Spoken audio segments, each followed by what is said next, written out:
नमस्कार। आज की इस प्रेस वार्ता में आप सबका अभिनंदन, सबका स्वागत। मेरे साथ इस प्रेस वार्ता में पार्टी के हमारे वरिष्ठ साथी और प्रदेश के प्रवक्ता श्रीमान राकेश शर्मा जी, हमारे दूसरे प्रवक्ता श्रीमान संजय शर्मा जी, हमारी पार्टी के संगठनात्मक जिला के अध्यक्ष श्रीमान सचिन शर्मा जी और हमारे मीडिया के प्रदेश के सह प्रभारी एडवोकेट विश्व चक्षु जी। मित्रों, आज की प्रेस वार्ता में हिमाचल प्रदेश की सरकार में एक ऐसे बेलगाम मंत्री है जिनकी कार्य शैली तो दूर की बात, जिनकी फिसली जुबान को हम पिछले 2.5 वर्षों से देख रहे हैं और उनका नाम है श्रीमान जगत सिंह नेगी। मैं आज प्रेस वार्ता के माध्यम से हिमाचल प्रदेश के माननीय मुख्यमंत्री श्रीमान सुखविंदर सिंह सुक्खू जी से ये निवेदन करना चाहता हूं कि अपने इस बेलगाम मंत्री की जवान पर वो लगाम लगाएं, अन्यथा आने वाले समय में प्रदेश की सरकार को कड़े विरोध से गुजरना होगा। ये भी हिमाचल प्रदेश का दुर्भाग्य कि एक ऐसी सरकार में मंत्री हैं जिनके पास बागवानी और पुनर्वास राहत के रूप में जो रेवेन्यू विभाग है वो उनके पास है, और दोनों विभागों की जो स्थिति है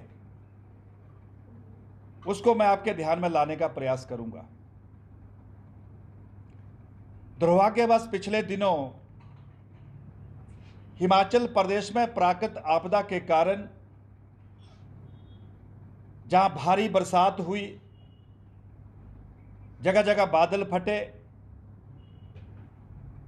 और ये घटना जिसने ज़्यादा जो अपना असर दिखाया वो हमारे प्रदेश का जो मंडी जिला है और उसके भी विशेष जो क्षेत्र, चाहे वो हमारा सराज है, नाचन है या करसोग है, और वहाँ पर जो जान माल का जो नुकसान हुआ उससे पूरा हिमाचल प्रदेश कांप उठा कि यह सिलसिला अगर ऐसे चलता रहा तो हिमाचल प्रदेश का भी कोई भी भूभाग जो वो सुरक्षित नहीं रहेगा। प्रदेश बहुत दुखी था, और जिस प्रकार से सराज के अंदर हम लगातार आपके माध्यम से मीडिया में भी और सोशल मीडिया में भी देख रहे हैं कि शायद कोई ऐसा गांव बचा हो जो सड़क मार्ग से जुड़ा हो, जहां बिजली पानी हो, या वहां पर जो रोजमर्रा की जो सुविधाएं वो वहां पर प्राप्त हो रही हो। और सराज जैसे क्षेत्र में तो 30 से ज़्यादा जो है वो लोगों की जानें भी गई। एक ऐसी दयनीय स्थिति हमारे हिमाचल प्रदेश में 30 तारीख की उस घटना से लेकर अभी तक हिमाचल प्रदेश सकते में है। लेकिन बड़ा दुख का विषय है कि हिमाचल प्रदेश के रेवेन्यू मिनिस्टर सचिवालय में बैठकर हिमाचल प्रदेश के पूर्व मुख्यमंत्री पर एक तंज कसते हैं कि जब अपने पांव में कांटा चुभता है तो दर्द कितना होता है। आखिर वो कौन सा समय चुना था उन्होंने?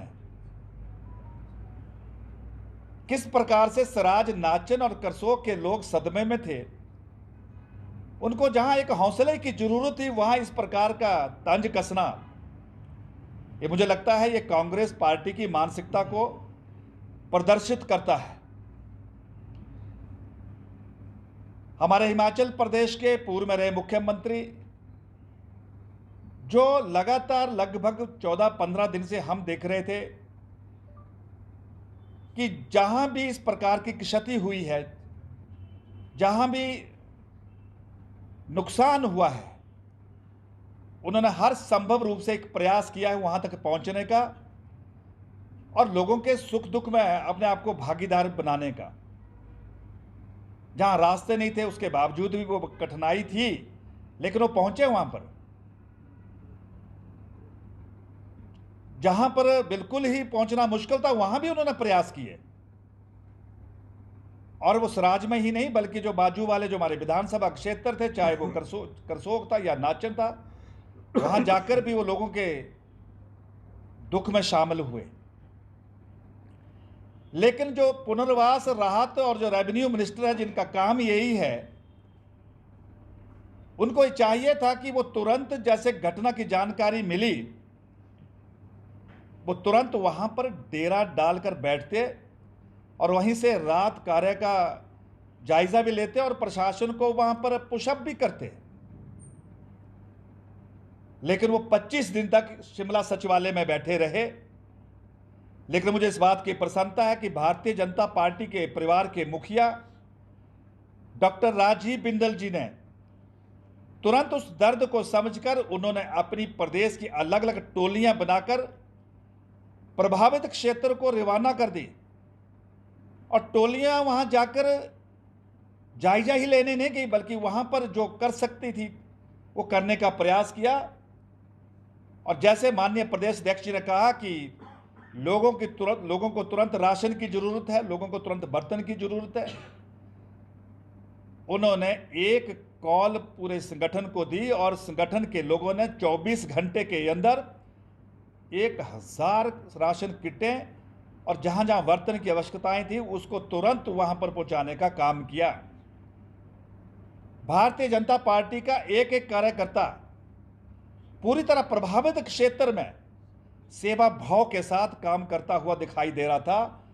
लेकिन कांग्रेस की सरकार और कांग्रेस का कोई कार्यकर्ता इस दौर में कहीं भी नजर नहीं आया।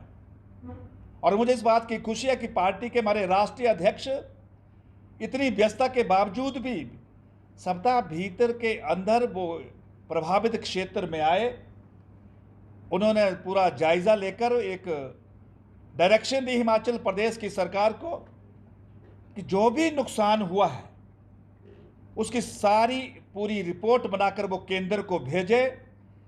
जिस प्रकार से पिछली बार भी हिमाचल प्रदेश की इस प्रकार की केंद्र ने मदद की है, इस बार भी मोदी सरकार पीछे नहीं रहेगी।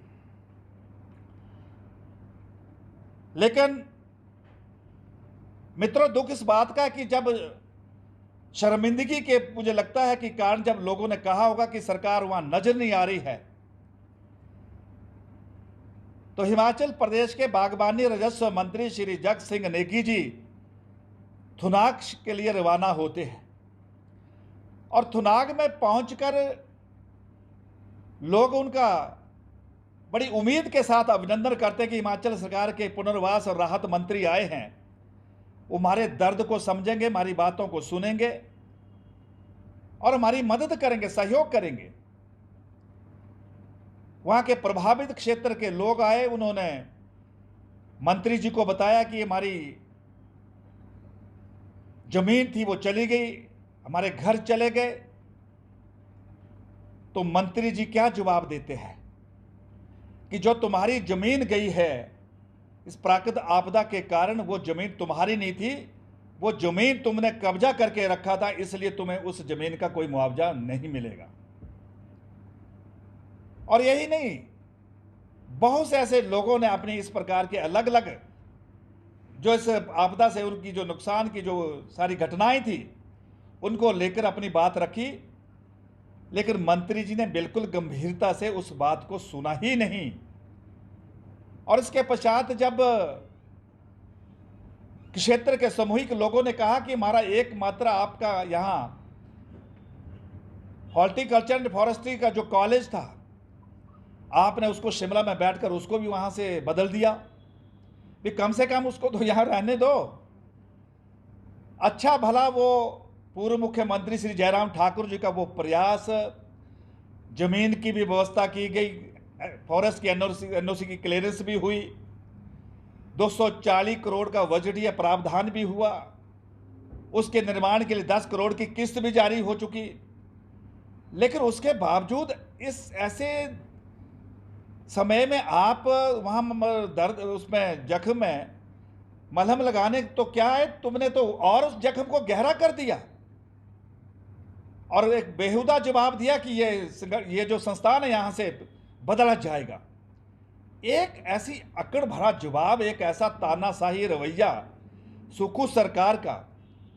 और जब क्षेत्र के लोगों ने गिराव किया कि मंत्री जी हम सुनना चाहते हैं कि आप इस कॉलेज को नहीं बदलेंगे, जब मंत्री जी ने संतोषजनक जवाब नहीं दिया तो स्वाभाविक है लोगों का गुस्सा बढ़ा है।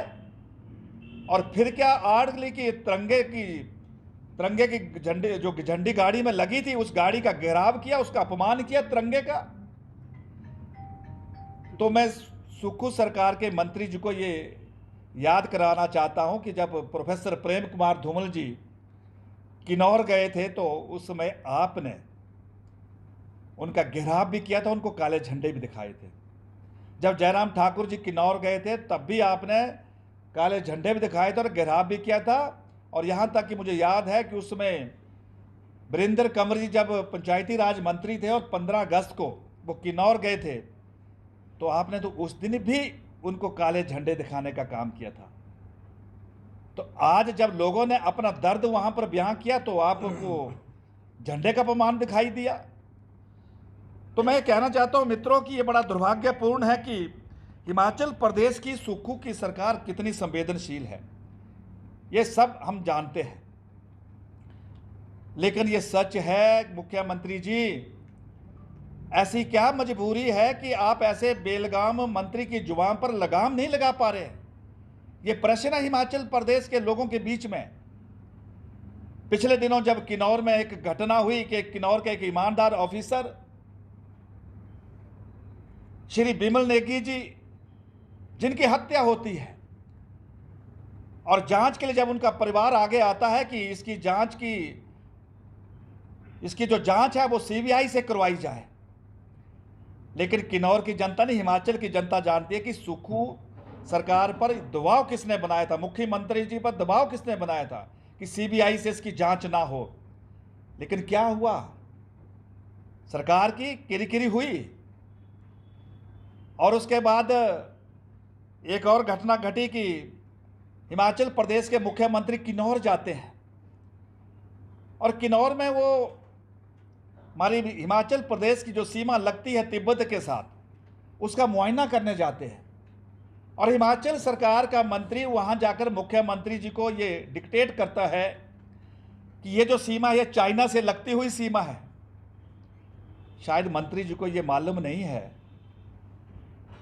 कि वो चाइना की सीमा नहीं है, वो तिब्बत की सीमा है। संवैधानिक तौर पर उसका जो उल्लेख है वो कभी चाइना की सीमा के रूप में नहीं किया जाता है और इसीलिए आईटीबीपी का निर्माण किया गया कि Indian Tibet border security force. और यही नहीं, मैं पिछले दिनों सिरमौर में गया था, बहुत से वहाँ सेब उत्पादक मुझे मिले। उन्होंने कहा कि कांग्रेस की सरकार ने भरी बरसात में हरे भरे क्या सेब से लदे हुए जो हमारे पेड़ थे उन पर आरी चला दी है। अगर वो उन पेड़ों पर आरी चली है तो वो भी बागबानी मंत्री जगत सिंह नेगी की नालायकी और लापरवाही के कारण चली है। यही वो सरकार है, यही वो लोग हैं कि वहाँ के लोग जब अपने विषयों को लेकर उनके पास गए थे तो उन्होंने उनको आश्वस्त किया था कि तुम्हारे विषयों की लड़ाई हिमाचल की सरकार लड़ेगी। अगर दिल्ली भी अगर सुप्रीम कोर्ट में जाना पड़ेगा तो हिमाचल प्रदेश की सरकार संकोच नहीं करेगी। और जब वो दौर आया, जब वो वक्त आया तो हिमाचल प्रदेश का जो जहाँ से पक्ष रखा जाना था, हिमाचल प्रदेश से पक्ष ही नहीं रखा गया न्यायालय में। नहीं तो 2 महीने की जो है उसमें मोहलत ली जा सकती थी और जो हरी भरी जो सेब की फसल थी उसको बचाया जा सकता था। लेकिन अगर वो सब घटना घटी है तो जगत सिंह नेगी जैसे लापरवाह और कमजोर मंत्री के कारण घटी है, ये भी मैं आपको बताना चाहता हूं। लेकिन मित्रों, आज जो प्रेस वार्ता का जो सारांश है वो है थुनाग के जो वहाँ के लोग थे, सराज के जो वहाँ के लोग थे, उन पर जो FIR, जिसके वो तुगलकी फरमान देकर गए कि ऐसे 65 लोग जिन पर FIR दर्ज करने का निर्देश दिया है।